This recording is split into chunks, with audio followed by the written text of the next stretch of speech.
할렐루야. 구약시대 성막의 구조와 성물들은 대지상 예수 그리스도에 대한 모형입니다. 우리는 모형을 통해서 비로소 원형이신 예수 그리스도를 보다 더 깊이 이해할 수 있게 됩니다. 따라서 구약시대 성전과 제사 제도는 폐지되었지만 우리가 관심을 가져야 될 이유가 바로 여기 있는 것이죠. 모형을 통해서 원형을 깊이 이해할 수 있기 때문입니다. 오늘은 구약시대 모세의 성막 가운데서 지성소에 관한 부분을 보다 더 집중적으로 살펴보면서 주님의 은혜를 나누고자 합니다. 첫 번째로 성막은 예수 그리스도와 그 안에 담긴 신성을 의미한다. 히브리서 9장 1절 말씀을 함께 같이 읽도록 하겠습니다. 첫 언약에도 섬기는 예법과 세상에 속한 성소가 있더라. 첫 언약은 옛 언약이요 모세의 율법을 가리킵니다. 모세는 시내산에서 율법을 받은 이후에 하나님께서 보여주신 양식을 따라서 성막을 제조했습니다. 성막 이미지를 한번 보시겠습니다. 성막은 이렇게 생겼습니다. 성막 뜰의 전체 길이가 50m이고 이 성막뜰의 폭이 25m입니다. 그리고 이 성막만 볼 것 같으면 성막의 전체 길이가 약 15m이고요. 폭은 5m가 되겠습니다. 이 성막 가운데 이 지성소는 길이와 폭과 높이가 전부 다 5m, 5m, 5m로 구성되어 있습니다. 이 성막의 지붕은 사중 덮개로 덮이게 되는데 맨 아래 휘장은 가늘게 꼰 배실과 청색, 자색, 홍색 실로 그룹을 공교히 수놓은 세마포 휘장이 있고 그 위에는 보온을 위해서 염소털로 만들어진 덮개가 있고 또 그 위에는 붉게 물들인 순양의 가죽으로 만든 휘장이 있고 맨 위에는 방수를 위해서 해달의 가죽으로 이 덮개를 씌우게 됩니다. 그래서 이 성막의 지붕은 사중 구조로 되어 있어요. 따라서 성막은 외부에서 볼 때는요 규모도 별로 크지 않고 화려하지도 않은 그저 그런 천막에 불과합니다. 그러나 이 성막 안에는 빛나고 화려하고 영광스러운 성물들이 있습니다. 정금으로 된 또한 정금으로 도금된 빛난 성물들이 있어요. 성막을 덮는 네 겹의 휘장들은 내부에 빛나는 성물들을 가리고 있었습니다. 이것은 성막이 가리키는 바 예수 그리스도 안에는 은혜와 진리와 생명과 신성이 충만하게 담겨 있지만 우리 주님의 육신과 외모는 별로 흠모할 만한 것이 없다는 것을 보여주고 있는 거예요. 이해하시는가요? 성막은 사중 덮개로 되어 있는데 성막의 외모는요 그냥 그저 그러한 천막에 불과합니다. 그러나 그 안에는 빛나고 화려하고 영광스러운 성물들이 있어요. 이것은 예수 그리스도의 육신과 외적인 모습은 흠모할 만한 것이 별로 없으나 주 예수 안에는 은혜와 진리와 생명과 영광이 하나님의 신성이 충만하다라고 하는 것을 상징적으로 보여주고 있습니다. 성막의 원형은 예수 그리스도예요. 그리고 예수 그리스도와 연합된 우리 모든 성도들이 성막이요 성전입니다. 성막의 외형이 보잘것 없었던 것처럼 우리의 겉사람은 시간이 지나면 후퇴합니다. 볼 것이 없어요. 그러니까 나이가 드니까 거울 보기가 싫어져요. 머리는 자꾸 빠지고 배는 나오고 볼 것이 없습니다. 그러나 성도 안에는 만왕의 왕이신 예수 그리스도께서 내주하고 계시고 주 예수께서 우리에게 허락해 주신 은혜와 생명과 영광의 임재가 우리 안에 있는 거예요. 이제 우리의 삶에는요, 선택이 있습니다. 겉사람의 후패를 막기 위해서 우리의 모든 자원을 다 소진할 것인지, 아니면 우리의 내면을 그리스도의 은혜와 성령으로 더욱 채울 것인가. 물론 안티에이징, 겉사람의 후패를 막는 것도 일정 부분 필요합니다. 그러나 우리의 겉사람의 후패는요, 본질적으로 막을 수가 없어요. 시간 앞에 장사가 없습니다. 때문에 우리가 진정 사모하고 가꾸어야 될 것은 우리의 속사람이에요. 왜 그렇습니까? 요한복음 6장 63절에 살리는 것은 영이니 육은 무익하니라. 내가 너에게 전한 말이 영이요 생명이라고 말씀했습니다. 우리를 살리는 것이 육신이 아니라는 거예요.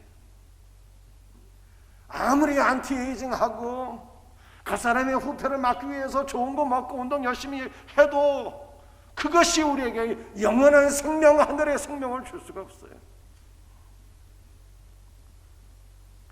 우리의 영을 살리는 것은 무엇입니까? 내가 너희에게 전한 말이 영이요 생명이라고 말씀하셨어요. 육신으로는 살 수가 없는데 그리스도의 말씀으로 우리의 영이 산다는 거예요. 그러므로 올 한 해 2021년 사랑하는 성도들이여, 그리스도의 말씀으로 우리의 내면을 채우시고 그리스도의 말씀으로 은혜와 생명에 충만한 우리의 성도들의 삶이 될 수 있기를 주 예수 그리스도의 이름으로 축복합니다. 두 번째, 성도는 영적 기도를 통해서 지성소의 은혜를 누리게 됩니다. 히브리서 9장 3절 말씀 함께 같이 읽습니다. 또 둘째 휘장 뒤에 있는 장막을 지성소라 일컫나니. 성막에는 휘장이 두 개가 있습니다.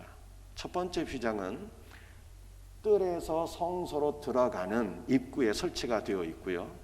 두 번째 휘장은 성소에서 지성소 안으로 들어가는 그 지성소 입구에 두 번째 휘장이 드리워져 있습니다. 두 번째 휘장 뒤에 있는 공간을 가리켜서 지성소라고 합니다. 지성소는 거룩하고 거룩한 곳입니다. 지성소는 지극히 거룩하신 하나님께서 거하시는 처소입니다. 거룩하신 하나님의 임재가 그것을 채웁니다. 따라서 지성소는 아무도 들어갈 수 없는 공간입니다.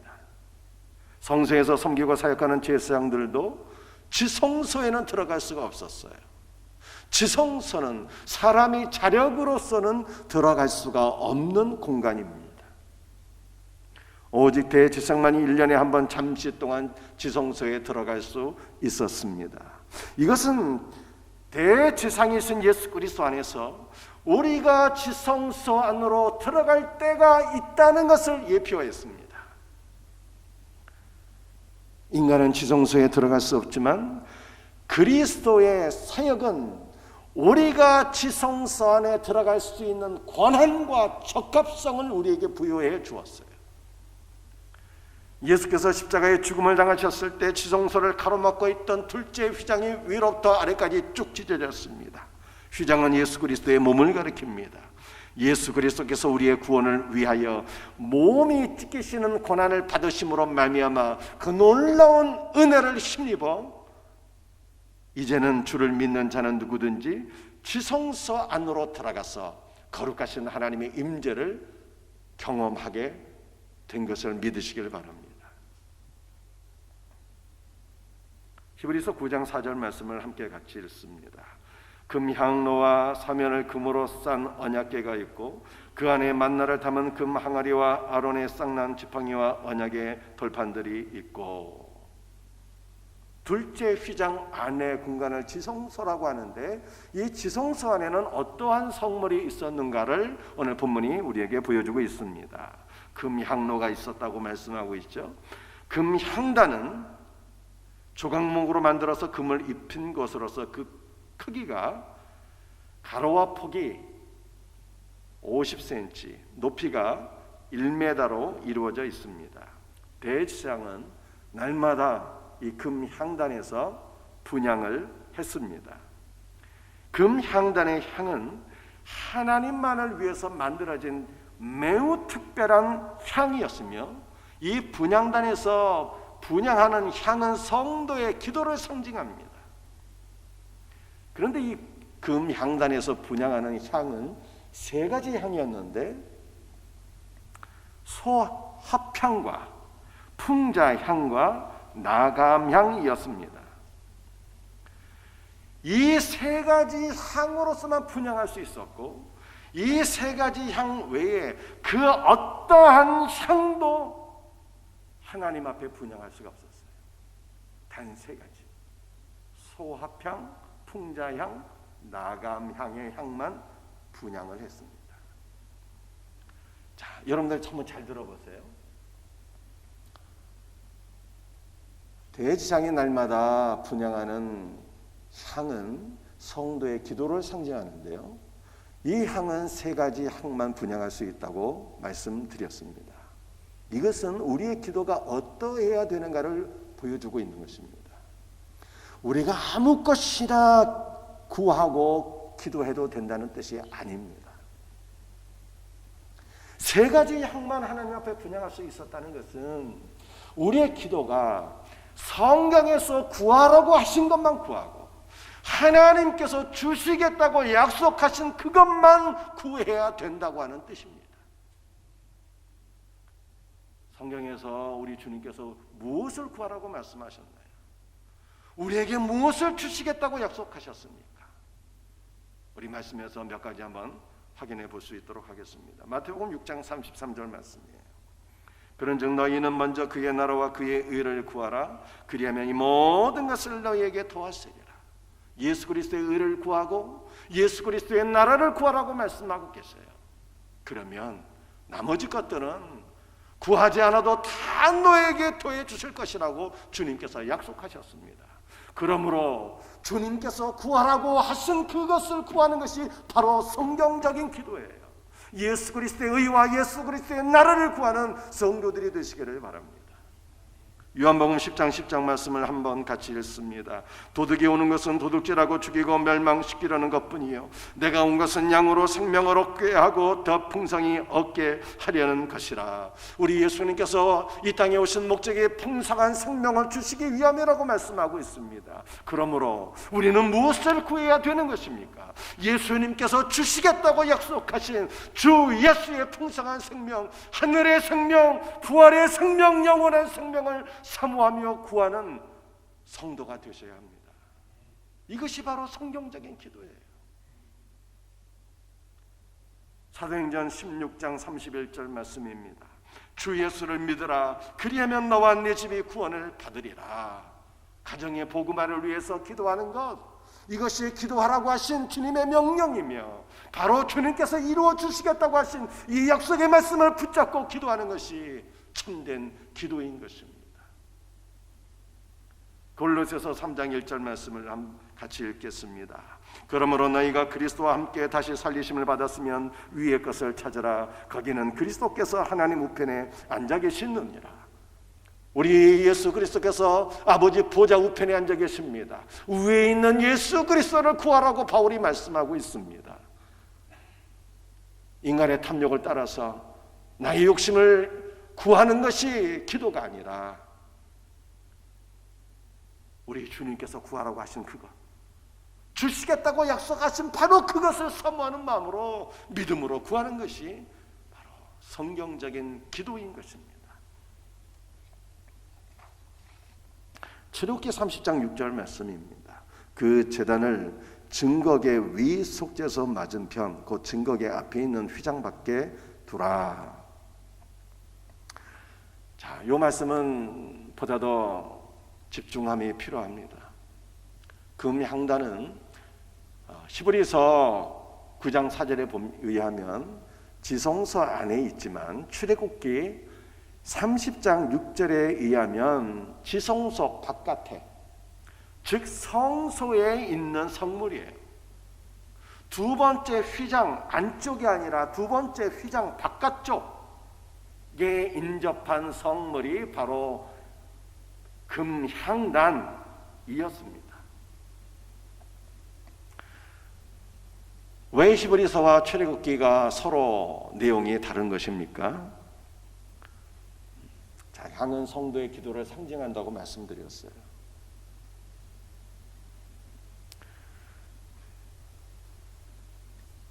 구약시대 때 제사장이 분향하는 향은 아무 것이나 쓸 수가 없었습니다. 단 3가지 향만 쓸 수가 있었는데, 이것은 우리의 기도가 아무 것이나 하나님 앞에 기도해서는 안 되고, 성경이 구하라고 한 그것, 주시겠다고 약속하신 그것을 구해야 된다는 것을 우리들에게 교훈하고 있습니다. 예수 그리스도는 영이요 생명이신 자신을 주시겠다고 약속하셨어요. 따라서 우리의 기도는 주 예수를 구하는 기도여야 합니다. 이것이 바로 영적인 기도예요. 그래서 우리는 영적인 기도를 통해서 두 번째 휘장을 지나서 지성소 안으로 들어가 지성소에 거하시는 하나님의 거룩한 임재를 누리게 되는 것입니다.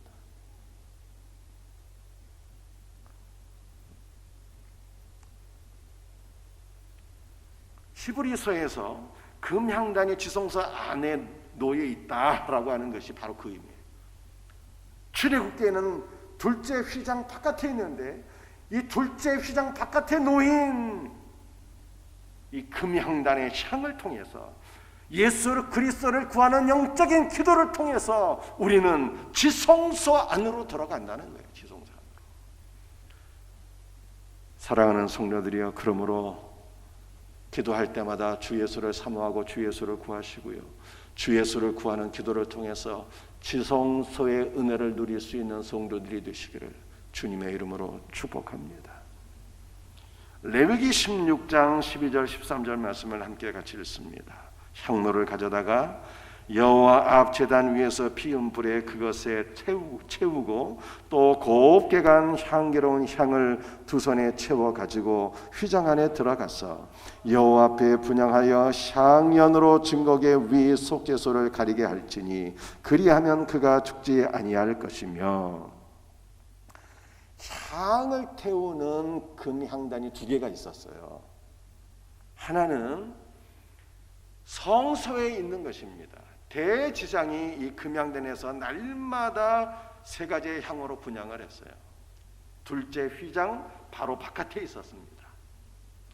또 하나의 금향단은요, 이동식 향로였어요. 이 금향로는 대지장이 1년에 딱 한 번 대속제일에 지성소 안으로 들어갈 때 이 금향로를 가지고 들어가서 금향로에 분향을 했습니다. 지성소에서 분향하는 이 향은 대지상 자신의 죄와 백성들의 죄를 가리게 되었어요. 그래서 대지장이 대속제일에 이 금향로를 가지고 분향할 때 그 향기의 연기가 향연이 속죄소를 가림으로 말미암아 대지상의 죄가 가려지게 되고 하나님께서 대지상의 죄를 보지 않으시게 되고 그러므로 대지상이 죽음을 면하게 되었다라고 하는 것이 레위기서 16장 12절 13절의 말씀이에요. 사랑하는 성도들이, 오늘 이 말씀을 통해서 우리는 기도의 능력을 보게 되는 거예요. 대제사장의 기도는 우리를 위한 예수 그리스도의 기도입니다. 우리 주님의 기도에 우리의 기도가 더해져야 돼요. 기도는요, 구원의 능력입니다. 기도를 통해서, 영적 기도를 통해서 우리는 지성소의 은혜를 누리게 되고요, 우리의 기도의 향이 하나님 앞에 연락될 때 우리의 기도가 죄를 가리게 된다는 거예요. 그래서 대속제일의 대제사장이 하나님 앞에 심판의 죽음을 면하게 되었고요, 우리의 기도가 아버지 앞에 올라가게 될 때 우리 주님께서 우리의 죄를 부으시지 않는데, 그러므로 기도는 구원의 능력이에요. 자신을 위해서 기도하고, 사랑하는 가족들을 위해서 기도하고, 교회를 위해서 기도하고, 나라와 민족과 선교제를 위해서 중보 기도할 수 있는 우리 성도들이 되시기를 주님의 이름으로 축복합니다. 우리 2021년은 그리스도의 말씀으로 우리의 내면을 채우고 하나님 앞에 자신과 가정과 교회와 열방을 위해서 기도할 수 있는 우리의 성도들이 되시기를 주님의 이름으로 축복합니다. 세 번째, 언약궤 안에 든 세 가지 성물은 무엇인가? 히브리서 9장 4절 말씀을 다시 한 번 더 읽겠습니다. 금 향로와 사면을 금으로 싼 언약궤가 있고 그 안에 만나를 담은 금 항아리와 아론의 쌍난 지팡이와 언약의 돌판들이 있고. 정확히 말씀드려서 금향단은 성소에 있었고요, 지성소 안에는 오직 하나의 성물 언약궤만이 있었습니다. 언약궤와 언약궤의 뚜껑인 속죄소만이 있는 거예요. 이 언약궤의 다른 이름을 성경은 증거궤라 이렇게 말씀하고 있습니다. 우리가 가장 잘 알고 있는 이름은 법궤인데 원문에는 법궤라는 단어가 단 한 번도 없어요. 하나님의 궤, 가장 많이 사용된 것은 언약궤, 증거궤예요. 언약궤는 그 안에 언약의 말씀이 들어있기 때문에 언약궤인 것이고요, 증거궤는 그 궤가 바로 예수 그리스도를 증거하고 있기 때문에 바로 증거궤인 것입니다. 그런데 이 언약궤를 가리키는 헬라어 단어가 노아의 방주와 같은 단어예요. 언약궤가 방주와 같은 단어예요, 단어 자체가. 그래서 언약궤가 바로 방주요, 방주는 예수 그리스도요, 그리고 예수 그리스도는 교회와 한 몸이시니 바로 교회가 바로 방주예요, 언약궤가 되는 것입니다. 사랑하는 성도들이요, 구약시대 때 노아 홍수 때 방주 안에 들어간 8명만 구원을 받았어요. 그러므로 오직 예수 그리스도 안에만 구원이 있고요, 예수 그리스도와 한몸된 교회 안에만 참된 구원, 생명이 있는 것을 믿으시기를 바랍니다. 그러므로 교회만이 구원의 방주요, 이 땅의 소망이에요. 사랑하는 성도들이여, 2021년도 올 한 해 주님의 몸인 교회를 더욱더 사랑하고 소망하면서 살 수 있는 은혜가 있기를 주님의 이름으로 축복합니다. 이 언약궤 안에는 세 가지 성물이 있었는데요, 만나를 담은 금 항아리와 아론의 쌍난 지팡이와 또 십계명을 기록한 돌판이 있었습니다. 이 가운데 이 세 가지 다 살펴볼 시간이 없어서 딱 하나, 만나를 담은 금 항아리에 대한 말씀을 나누고자 합니다. 만나가 의미하는 것이 무엇입니까? 만나는 그리스도인의 삶에 기적적이고 초자연적인 요소가 있음을 보여주고 있습니다. 이스라엘은 광야 40년 동안 만나를 먹으며 살았습니다. 그런데 이 만나는 사람이 자력으로 얻은 양식이 아니었어요. 광야에서 땅을 경작하고 씨 뿌리고 그래서 얻은 양식이 아니었습니다. 만나는 하나님께서 이스라엘 백성들을 위해서 하늘에서 초자연적인 방법으로 내려주신 하늘의 양식이었습니다. 그렇다면 이 만나가 상징하고 있는 것은 무엇일까요? 만나가 상징하고 있는 것은 한마디로 주 예수 그리스도입니다. 출애굽기 16장 14절 말씀을 함께 같이 읽겠습니다. 그 이슬이 마른 후에 광야 지면에 작고 둥글며 서리같이 가는 것이 있는지라. 출애굽기 6장 14절 말씀을 보게 되면 만나의 모습에 대해서 우리에게 말씀하고 있습니다. 작다고 말씀하고 있는데 이 원문에 의하게 되면 사이즈가 작다는 뜻이 아니라 부서지다, 분쇄되다 라고 하는 뜻이에요.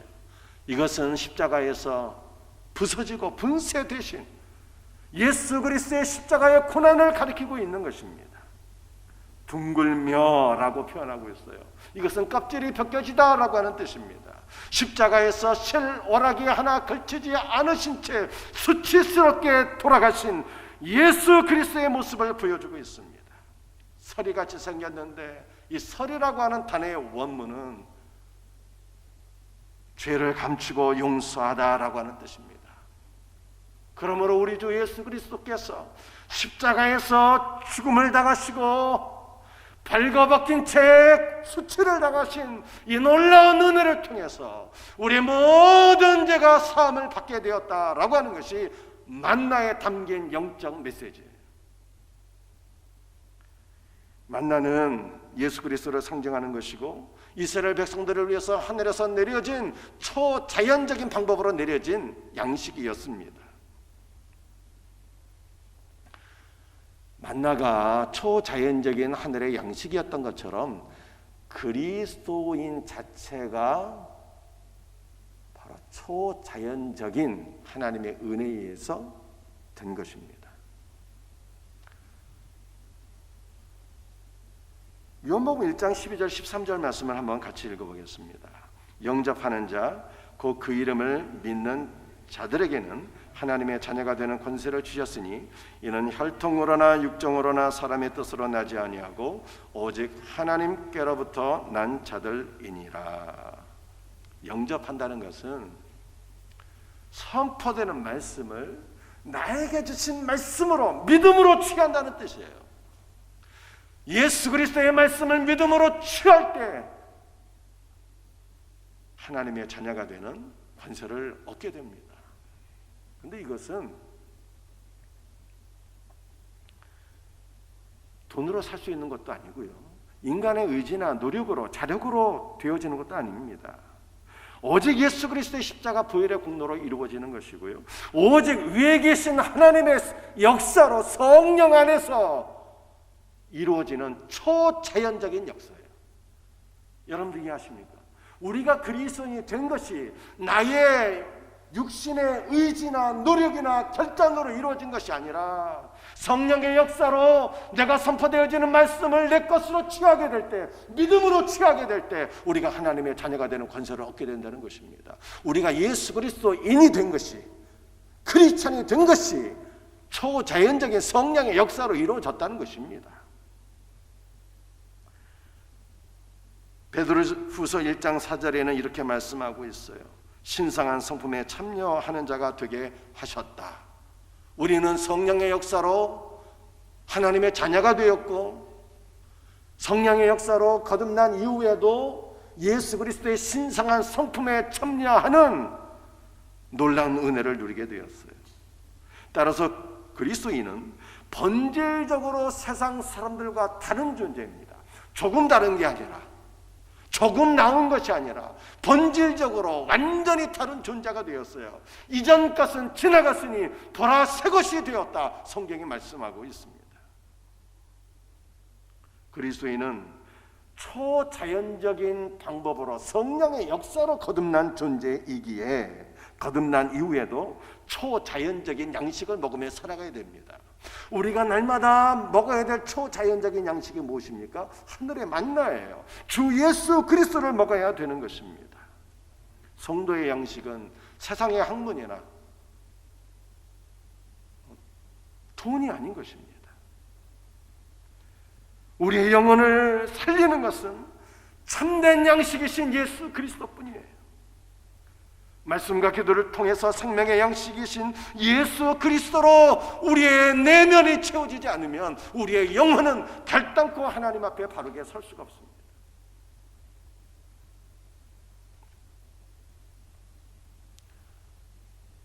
우리는 성령의 역사로 크리스찬이 되었기 때문에 반드시 영의 양식을 먹어야 됩니다. 그래야 살 수 있어요.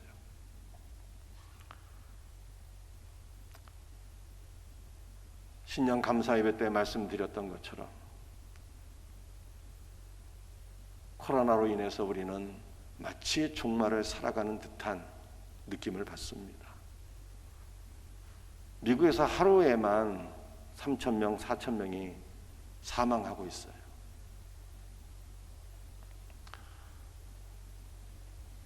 올해 박옥하 권사님 연세가 90이 되었어요.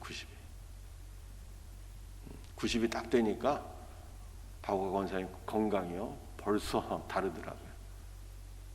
요즘에는 새벽 기도를 못 나오세요. 주일 예배는 이렇게 나오시지만.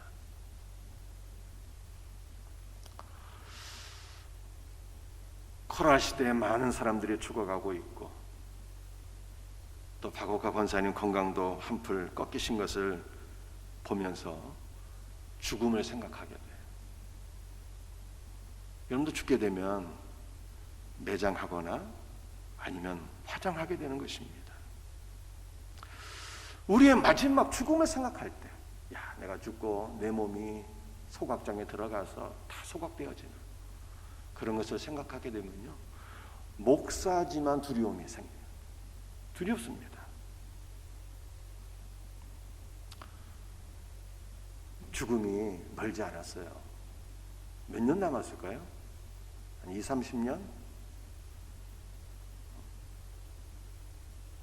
안티에이징 열심히 해서 노력하면 한 3, 40년 더 살 수 있을까요? 곧 다가오는 미래입니다. 그 무엇으로도 다가오는 우리의 죽음을 막을 수가 없어요. 아파트 값이 폭등하고 있습니다. 주식도 폭등하고 있죠.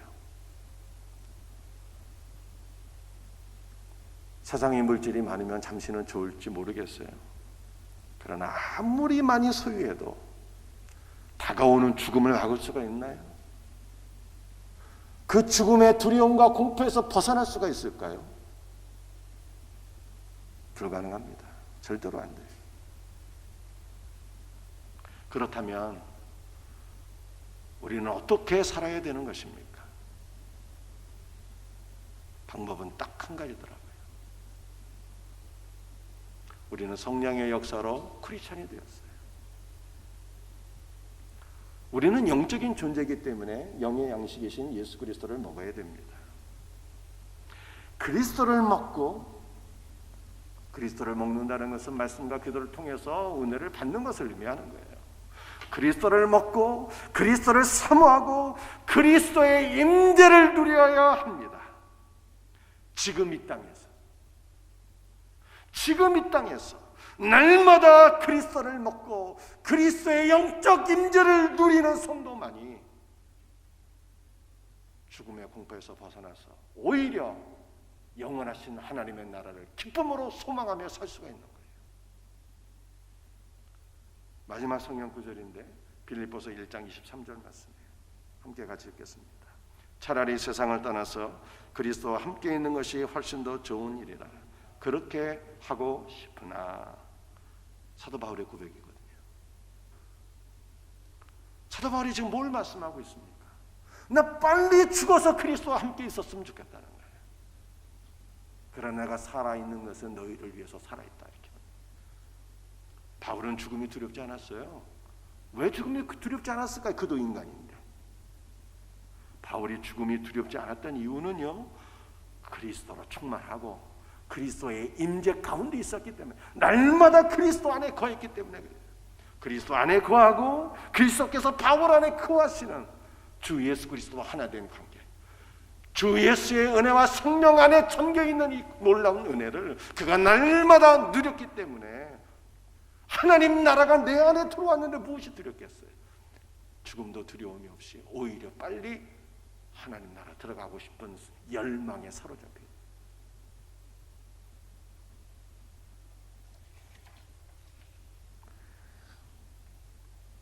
사랑하는 성도들이요, 이 놀라운 은혜를 사모하며 삽시다.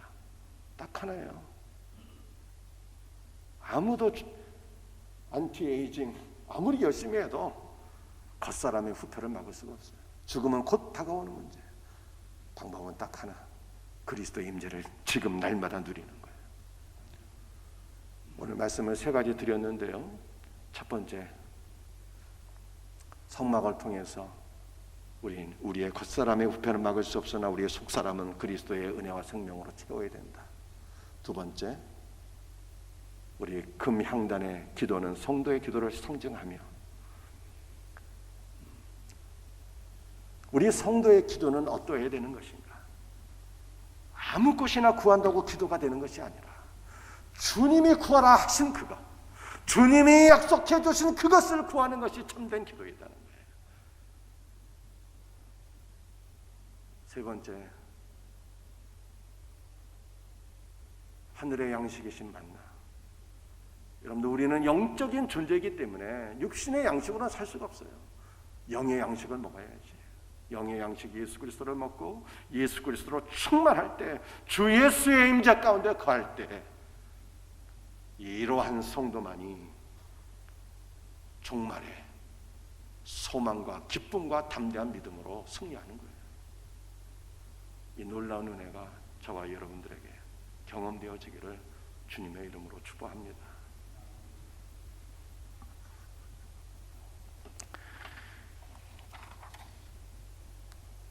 기도하시겠습니다.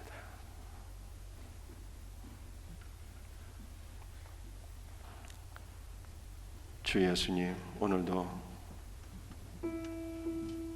주님의 말씀을 붙잡고 기도합니다. 주 예수의 은혜와 성령으로 우리의 내면을 채우소서.